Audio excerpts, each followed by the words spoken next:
پہ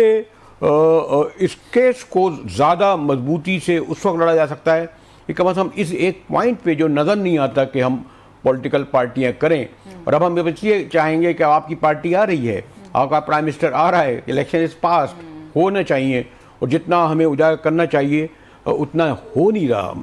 ہمارے یہاں۔ بالکل مجاہد صاحب، یہاں پہ میں تھوڑی سی آپ سے ایگری کروں گی ان چیزوں کے اوپر کہ دیکھیے جیسے کہ ہم پہلے بھی بات کر رہے تھے کہ بس سروس سٹارٹ ہوئی تھی کشمیریوں کے اس پار اور اس پار میں، ٹھیک ہے، کانگریس کا جو فیس تھا وہ بالکل ایک ڈیفرنٹ فیس تھا، جو بی جے پی کا فیس مودی نے دکھایا ہے، حالانکہ واجپئی صاحب کے دور میں بھی بی جے پی کا فیس یہ نہیں تھا، آپ کو یاد ہوگا کہ وہ نواز شریف صاحب کی دعوت پر یہاں مینار پاکستان پر آئے، پاکستان آئے، ایک بہت کائنڈ جیسٹر تھا ان کی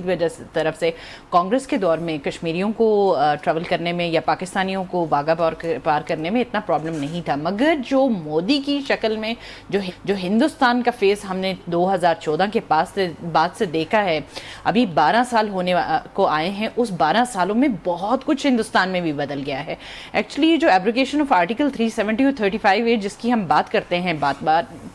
یہ صرف مودی کی نہیں، یہ پورے ہندوستان کی جو لیگل فریم ورک اور کانسٹیٹیوشنل کمٹمنٹ تھی کشمیریوں کے ساتھ یونائٹڈ نیشنز کی موجودگی میں اور پوری دنیا کو سامنے رکھتے ہوئے، یہ ہندوستان کی کمٹمنٹ تھی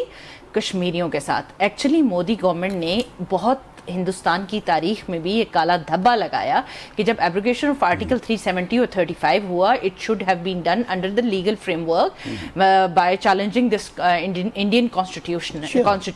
جتنے بھی اکارڈ ہوئے، شملہ اکارڈ ہوا، تاشکند ڈکلریشن ہوا، بالکل اس طرح کے ہوئے، مگر یہ آپ دیکھیے کہ جب آپ اپنی کمٹمنٹ سے ہی پھر گئے تو اس کے بعد جو ہے وہ ان 6 سالوں میں میرا خیال ہے کہ اس جو چیز تھی اس کو انٹرنیشنل کورٹ آف جسٹس میں ضرور چیلنج کیا جانا چاہیے تھا۔